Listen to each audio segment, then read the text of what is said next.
Hi everyone, my name is Tamanna Chaudhary. Welcome to NEET Adda 247। 2025 का जो physics section था वो नीट लेवल का डिफिकल्ट नहीं था, क्योंकि वैसा डिफिकल्ट क्वेश्चन पेपर हम लोगों ने 2016 में भी देखा है जो नीट लेवल का था बट डिफिकल्ट था। 2015 में भी देखा है जो नीट लेवल का था लेकिन डिफिकल्ट था। तो अभी तक हम लोगों ने 2025 के एग्जाम से पहले जितनी भी प्रिपरेशन की वो हम लोगों ने ये सोच के की कि अगर नीट लेवल का एक डिफिकल्ट क्वेश्चन पेपर आ जाता है तो बच्चे उसको भी अच्छे से सॉल्व कर पाए, बच्चे फिर भी फिजिक्स में अच्छा स्कोर कर पाए। लेकिन जैसे 2025 का फिजिक्स सेक्शन आया है उसने स्टूडेंट्स को भी शॉक किया है, टीचर्स को भी शॉक किया है, और हम लोगों को सिर्फ इतना पता लग चुका है कि लेवल अप की रिक्वायरमेंट है। लेवल अप के रिक्वायरमेंट सिर्फ तुम्हारी तरफ से नहीं कि तुम लोगों को अब ज़्यादा पढ़ना है, अच्छा पढ़ना है, हमारी तरफ से भी कि हम लोगों को भी अब ज़्यादा पढ़ाना है और अच्छा पढ़ाना है। क्योंकि अगर फिजिक्स के सेक्शन में आधे से ज़्यादा क्वेश्चंस जेई मेंस या फिर जेई एडवांस वाले आ रहे हैं तो अब फिर हम लोग प्रिपरेशन उस हिसाब से रखेंगे, क्योंकि हम लोग कुछ चेंज नहीं कर सकते। देखो, मेरी चलती नहीं है इतनी कि मैं एनडीए को बोलूँ कि एनडीए नीट लेवल का ही पेपर निकालो या फिर एनडीए तुम साइड में हो जाओ, मुझे पेपर बनाने दो, बिकॉज हम लोग ये चीज़ कर नहीं सकते। तो अब उन लोगों ने जो सिचुएशन से हम लोगों को दिखाई है, जो हम लोगों को ये पॉसिबिलिटी दिखाई है कि ऐसा भी क्वेश्चन पेपर आ सकता है, तो ऐसे क्वेश्चन पेपर को किस तरीके से उस क्वेश्चन पेपर को सॉल्व करने के लिए हमें प्रिपेयर करना है, that is what this video is about. मैं ऑलरेडी तुम लोगों को इस चैनल के ऊपर एक ईयर का रोड मैप दे चुकी हूँ कि तुम लोगों को पूरी की पूरी साल कैसे प्रिपरेशन करनी है। इस वीडियो में हम लोग बहुत ही सटीक तरीके से सिर्फ इस पे बात करेंगे कि कौन सी बुक्स को फॉलो करना है, कैसे फॉलो करना है, कब फॉलो करना है। चाहे तुम नीट 2026 में जो फिजिक्स सेक्शन आएगा उसमें तुम 180 ऑन 180 का ड्रीम्स को रखते हो, चाहे नीट 2026 का जो क्वेश्चन पेपर है नीट 2025 से भी वर्ड्स हो, क्योंकि 2025 से पहले वर्ड्स था 2016 बट वो नीट लेवल का था।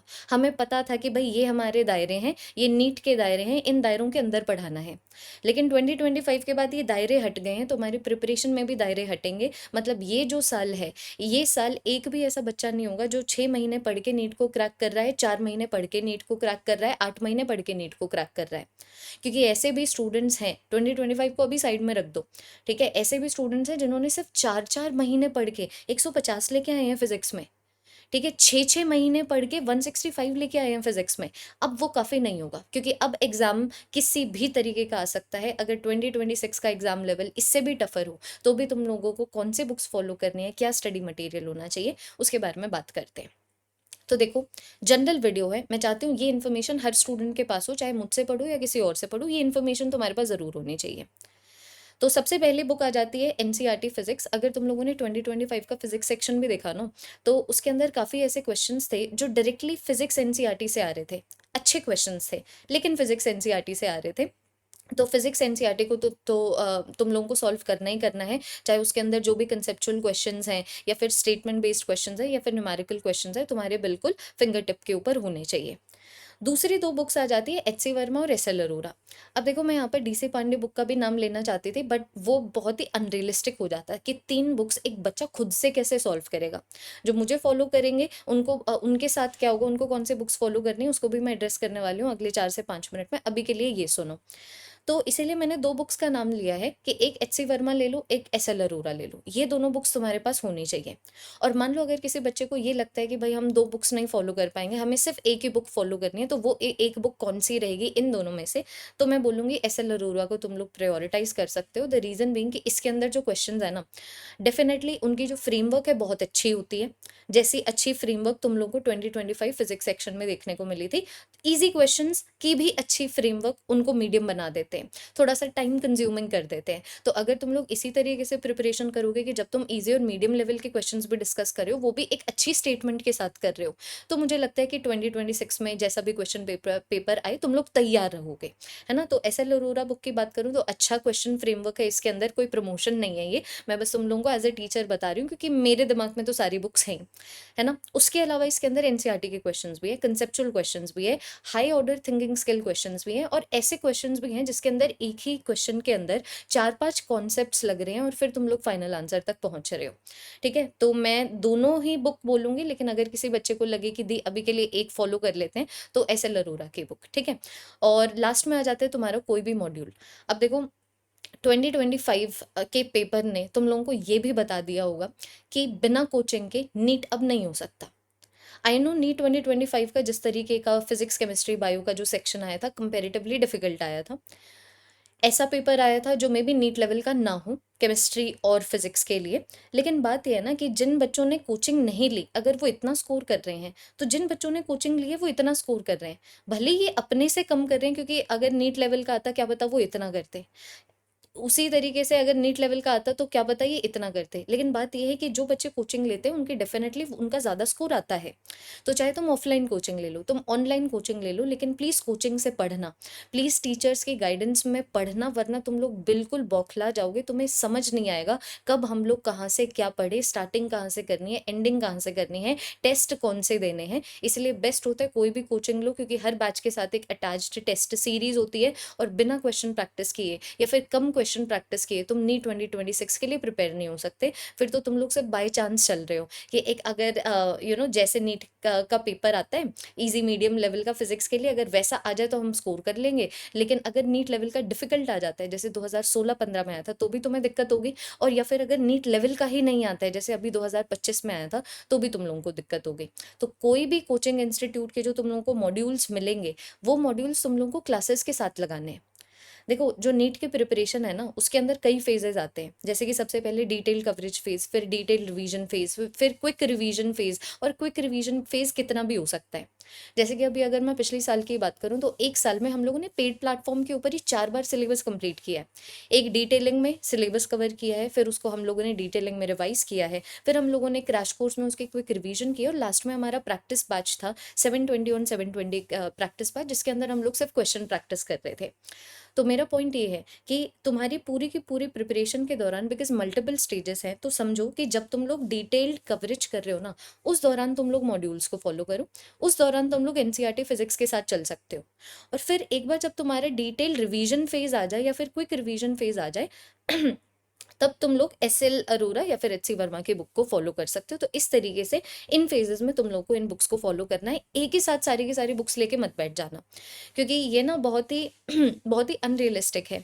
ये बहुत ही इलॉजिकल है कि बच्चा ये सोच रहा है कि जैसे जैसे हम लोग सिलेबस कवर करेंगे वैसे वैसे ये वाली बुक भी कवर कर देंगे, ये भी कर देंगे, ये भी कर देंगे, ये भी कर देंगे। ऐसा कभी नहीं होगा। पिछले साल मैंने अपने बच्चों को 5,000 से ज़्यादा क्वेश्चन लाइव क्लासेस में करवाए होंगे। 4-5 हज़ार से ज़्यादा क्वेश्चन मैंने लाइव क्लासेस में करवाए होंगे। तो वो सिर्फ डिटेल कवरेज वाले फेज में नहीं था, वो हमारी डिटेल रिवीजन फेज में भी इंक्लूडेड है। उसके अंदर हमारा क्रैश कोर्स भी इंक्लूडेड है, प्रैक्टिस बैच भी इंक्लूडेड है, जो हम लोगों ने यूट्यूब पे क्लासेस ली हैं और हम लोगों ने प्रैक्टिस की है, वो इंक्लूडेड है। तो तुम समझ रहे हो कि तुम लोगों को बहुत ज़्यादा क्वेश्चन प्रैक्टिस तो इस साल करनी ही करनी है, लेकिन वो बहुत ज़्यादा क्वेश्चन प्रैक्टिस बहुत अच्छे से एक टाइमलाइन के ऊपर बिछी हुई होनी चाहिए, ताकि किसी भी पॉइंट पे तुम लोगों को ये ना लगे कि यार समझ ही नहीं आ रहा है, इस बुक को प्रायोरिटी दें या इस बुक को। तो जब तुम लोग सिलेबस कवर कर रहे हो, इन दोनों बुक्स को फॉलो कर सकते हो। और एक बार जब तुम्हारा सिलेबस कंप्लीट हो जाए, जैसे तुम लोग दिसंबर एंड तक अगर अपना सिलेबस कंप्लीट कर देते हो, तो फिर जो 4 महीने बचेंगे, उन 4 महीनों के क्वेश्चन प्रैक्टिस के लिए एस एल अरोरा की बुक उठा सकते हो। बाकी अगर मैं बात करूँ उन स्टूडेंट्स की जो महापैक प्रो के स्टूडेंट्स हैं, तो इन सारी चीज़ों का ध्यान क्लास में ही रखा जाएगा, जैसे मैंने पिछले साल भी रखा था। पिछले साल भी हम लोगों ने एच सी वर्मा के क्वेश्चंस भी किए थे, डी सी पांडे के क्वेश्चंस भी किए थे, एस एल अरोरा के क्वेश्चंस भी किए थे, एनसीईआरटी फिजिक्स भी की थी, प्रीवियस ईयर क्वेश्चंस भी किए थे। लेकिन अब की बार हम लोग क्या करेंगे ना, जब भी मैं बुक से क्वेश्चंस लेके आती थी, मेरे दिमाग में क्वेश्चन आता था, ये नीट लेवल का है कि नहीं है। तो अगर मैं 2016 में भी अगर वो क्वेश्चन आ सकता था, वो क्वेश्चन भी हम लोगों ने किया है। लेकिन अब की बार कोई डिस्टिंक्शन नहीं होगा। अब की बार जितने भी बढ़िया क्वेश्चंस हैं, चाहे वो नीट के क्वेश्चंस हों या जेई के क्वेश्चंस हों, मेंस हो या एडवांस्ड हो, वो हम लोग क्लास में करने वाले हैं। तो तुम लोगों को सिर्फ क्लासेस फॉलो करनी है। जो मैं तुम लोगों को डीपीपी दूंगी, वो तुम्हें डीपीपी सॉल्व करनी है। तुम लोगों को बैच के टेस्ट देने हैं। और जब मैं बोलूँ तुम लोगों को ये 3 चीज़ें करनी है, तो ये 3 चीज़ें तुम लोगों को डिटेल्ड कवरेज के दौरान भी करनी है, क्योंकि तुम मेरे बैच स्टूडेंट नहीं हो, तुम महापैक प्रो के स्टूडेंट हो। तुम्हारी पूरी की पूरी 1 साल की सब्सक्रिप्शन तुम लोगों ने टीम जीएनडी के साथ अनलॉक की है। तो डिटेल कवरेज के फेज में भी ऐसे चलना है, डिटेल रिवीजन के फेज में भी ऐसे चलना है, क्विक रिवीजन के फेज में भी ऐसे चलना है, क्रैश कोर्स के फेज में भी ऐसे चलना है, प्रैक्टिस बैच के फेज में भी ऐसे चलना है। जब ऐसे चलोगे तभी तुम लोग जितने भी क्वेश्चंस मैं करवाना चाहती हूँ इन सारे बुक से, वो हो पाएंगे। बट देखो, तुम लोगों को पूरा का पूरा साल साथ तो रहना पड़ेगा। बिना तुम लोग मतलब ऐसा नहीं होना चाहिए कि सिर्फ डिटेल कवरेज कर लिया, अब रिवीजन कहीं और से कर रहे हैं। नहीं, हर टीचर का एक प्लान होता है। और फिजिक्स की अगर मैं बात करूँ ना, तो फिजिक्स में इतने सारे क्वेश्चंस करवाने होते हैं, तो एक टीचर के दिमाग में ये होता है कि भाई इस फेज में ये वाले क्वेश्चंस करवा देते हैं, फिर इस फेज में ये वाले क्वेश्चंस करवा देंगे। तो अगर तुम सारे के सारे फेजेस में साथ ही नहीं रहोगे, तो सारे के सारे क्वेश्चंस जो एक टीचर को करवाने थे ताकि वो 100% कवरेज हो सके, वो हो नहीं पाएगा। तो तुम लोगों को ये 3 चीज़ें डेडिकेटेडली करनी है, क्लासेस फॉलो करनी है, डीपीपी सॉल्व करनी है, टेस्ट देने हैं। और उसके अलावा महापैक प्रो के स्टूडेंट्स को जो 32 बुक्स का बुक सेट मिलेगा, जिसके अंदर स्टडी मॉड्यूल्स होंगे, जिसके अंदर हैंड रिटन नोट्स होंगे, जिसके अंदर डीपीपी बुक होगी, उसके अंदर 2 एडवांस लेवल की बुक्स भी होंगी। वो एडवांस लेवल की बुक भी तुम लोगों को सॉल्व करनी है। वीडियो सोल्यूशन तुम लोगों को ऐप के ऊपर भी मिल जाएगा, और काफ़ी ऐसे एडवांस लेवल के क्वेश्चंस हैं जो मुझे लगता है, अगर मुझे लगेगा कि हाँ भाई ये वाला क्वेश्चन ना बच्चे को रिटन सोल्यूशन देख के नहीं समझ आएगा, वो हम लोग क्लासेस में ही निपटा लेंगे, क्योंकि मेरे पास भी ये 2 लेवल अप की बुक्स रहेंगी। तो तुम लोगों को सिर्फ ये करना है, तुम लोगों को कोई एक्सटर्नली बुक नहीं बाय करनी है। तुम लोग महापैक प्रो के स्टूडेंट्स हो, जो तुम्हारे पास बुक्स होनी चाहिए थी 32 बुक्स, वो तुम्हारे घर पे पहुंच जाएगी। और उसके अलावा जितने भी तुम लोग प्रिपरेशन करोगे सिर्फ ऐप पे करोगे, जितने भी प्रिपरेशन करोगे सिर्फ उन डीपीपीज, उन टेस्ट की हेल्प से करोगे जो तुम्हारे बैच से एसोसिएटेड है, या फिर जो टीचर तुम लोगों को दे रहा है। That is all that you have to do. So इसी तरीके से करना है बच्चों। आई नो ये बहुत ही ज़्यादा टाइम कंज्यूमिंग स्ट्रैटेजी है, बट अभी कुछ कर नहीं सकते हैं, क्योंकि फिजिक्स ऑलरेडी एक टाइम कंज्यूमिंग सब्जेक्ट था। अब एनटीए ने हमें ये वाली जो ये सरहदें हैं ना, ये सरहदें पार कर दी हैं। पहले इन सरहदों के अंदर से नीट का क्वेश्चन पेपर बनता था। हमें पता था कि हमारी बाउंड्रीज क्या हैं, तो हम लोग कभी भी बाउंड्री के बाहर गए नहीं, क्योंकि किसी भी एग्जाम में जाना भी नहीं चाहिए। It does not make sense. अभी जो मैं बोल रही हूँ कि ये चीज़ हुई है, हमें करना पड़ेगा, it does not make sense that हमें क्यों करना पड़ेगा। हम नीट के लिए पढ़ा रहे हैं बच्चों को, हम क्यों बोले जेई मेंस के क्वेश्चंस करो, या फिर बच्चों को हम क्यों जेई एडवांस के क्वेश्चंस करवाएं। I know it is not fair, but this is how things are. तो हम लोगों को अभी अडेप्ट करना है, क्योंकि हमारे पास और कोई चॉइस नहीं है। तो या तो हम अडेप्ट करके सर्वाइव कर सकते हैं, या फिर हम लोग लेट डाउन करके अपने नीट के प्रिपरेशन को यहीं रोक सकते हैं। मैं नीट के लिए पढ़ाना छोड़ देती हूँ, तुम नीट के लिए पढ़ना छोड़ दो। लेकिन अगर तुम्हें नीट के लिए पढ़ना है और मुझे नीट के लिए पढ़ाना है, तो अब ये सरहदें हम लोगों को लांघनी पड़ेगी, हम लोगों को लेवल अप करना पड़ेगा, ताकि हम नीट 2026 के लिए बहुत अच्छे से प्रिपेयर हो पाए। बाकी ये जितने भी बुक्स मैंने बताई है ना बच्चों, अगर तुम लोगों ने अभी तक वन प्रो महापैक नहीं लिया है, तो एक छोटी सी चीज़ बता देती हूँ।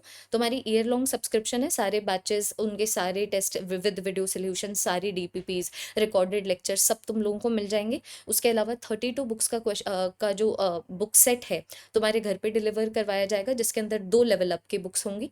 ठीक है, इसके अंदर नीट काउंसलिंग भी है, और जो इंडिया के टॉप गवर्नमेंट मेडिकल कॉलेजेस से जो हम लोगों ने नीट मेंटोर्स रखे हैं, तुम्हें कभी भी साल में लगे कि भाई हम लोगों को ना समझ नहीं आ रहा है किस तरीके से क्या करना चाहिए, हम चाहते हैं कि हम किसी एक ऐसे इंसान से बात कर पाएँ जिन्होंने नीट क्रैक किया है, जो आज बहुत अच्छे गवर्नमेंट मेडिकल कॉलेज में बैठे हैं, तो वो है नीट मेंटोर्स। तो अगर तुम वन प्रो महापैक को लेते हो, तो तुम 1-on-1 चैट कभी भी कर सकते हो इन नीट मेंटोर्स के साथ। और अभी सबसे बढ़िया बात यह है कि वन प्रो महापैक पे अभी 37% का डिस्काउंट चल रहा है, लिमिटेड डिस्काउंट है। तुम लोग अगर टीसी लाइव कोड लगाओगे, तो तुम लोग देख पा रहे हो 37% ऑफ हो जाएगा। और अगर तुम ये कोड लगाते हो, ठीक है, एक स्क्रीनशॉट कोड का लेते हो, एक स्क्रीनशॉट पेमेंट कंफर्मेशन का लेते हो, और उसको अगर तुम लोग मेरी ईमेल आईडी पे भेजते हो, तो तुम लोगों को 2 चीज़ें मिलेगी। एक तो जो मेरा पर्सनल व्हाट्सएप ग्रुप है, जहाँ पर मेंटरशिप क्लास के पीडीएफ वगैरह सब दिया जाएगा, ताकि थोड़ा सा कन्वीनियंट रहे, तुम उस ग्रुप में भी ऐड हो जाओगे। और तुम लोगों को टीसी लाइव एडेड बेनिफिट्स में मिलेंगे, जिसके अंदर एसएल अरोरा की बुक के पीडीएफ्स हैं, एनसीईआरटी हाइलाइट्स के पीडीएफ्स हैं, physics PYQ cheat sheets available हैं, कॉन्स्टेंट्स एंड कोएफिशिएंट्स अवेलेबल है, डीसी पांडे बुक का पीडीएफ यहाँ पर है, एचसी वर्मा के बुक का पीडीएफ यहाँ पर है। ठीक है, तो महापैक प्रो को लीजिए और अपने प्रिपरेशन को शुरू कीजिए। नीट 2025 ने हम लोगों को इतना तो बता दिया होगा, तुम लोगों को भी इतना तो समझ आ गया होगा कि अब ये वो साल नहीं है। ठीक है, अब ये वो साल नहीं है कि 6 महीने प्रिपेयर करके हम लोग नीट को क्रैक करें। तो या तो आज से प्रिपरेशन शुरू कर दो, या फिर प्रिपरेशन मत शुरू करो। आज से हाइपोथेटिकली, मतलब तुम समझ रहे हो, या तो अब से प्रिपरेशन शुरू करो बहुत ही जल्दी, या फिर मत करो। तो हमारे जो बैचेस है 13 मई से शुरू हो रहे हैं। जो भी टीम जीएनडी से जुड़ना चाहता है, अपनी पूरी की पूरी 1 साल के प्रिपरेशन को हमारे साथ करना चाहता है, महापैक प्रो को खरीद सकते हो। जो इसको बाय करने का लिंक है वीडियो के डिस्क्रिप्शन में अवेलेबल है। और किस टॉपिक के ऊपर तुम लोगों को वीडियो चाहिए, you can let me know in the comments. बाकी आई होप ये जो वीडियो है तुम्हें बहुत हेल्पफुल लगी हो, तुम लोगों को चीज़ें कुछ समझ आई हो, तुम्हें ये पता लगा हो कि कौन से बुक को फॉलो करना है, कैसे फॉलो करना है, कब फॉलो करना है, कौन सी बुक ज़्यादा बेटर है तुम्हारे पीओवी से। तो वो सारी इन्फॉर्मेशन जितना भी बेस्ट टू माई नॉलेज था वो मैं तुम लोगों को दे चुकी हूँ। मिलते हैं बच्चों अब हम लोग नेक्स्ट वीडियो में। बताना मुझे कॉमेंट सेक्शन में नेक्स्ट वीडियो तुम किस टॉपिक के ऊपर चाहोगे। Take very very good care of your self. Bye bye.